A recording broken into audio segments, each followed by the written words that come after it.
Hey guys, welcome back to Shane's Getting Handy. Today I'm going to show you why it's important to clean out the coils in your refrigerator. So we've got to pull the refrigerator out. I spared you the nastiness of cleaning underneath. You'd be surprised what grows underneath there. We got to pull off this cover down on the back here.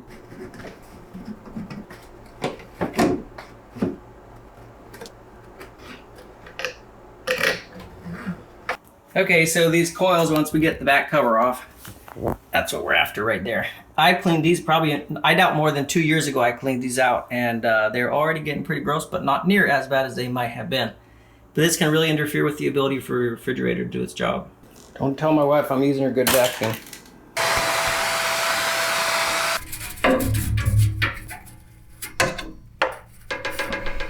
That's kind of fun.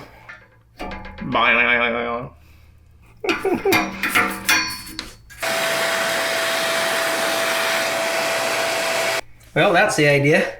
Not perfect, but doesn't matter. Just needs to be a lot cleaner than it was. Well, now I gotta do my other one, but I'm gonna spare you the trouble of having to go through that one with me too. So yeah, should be way more efficient now. And yeah, thumbs up if it helped. Now I gotta clean up. There we go.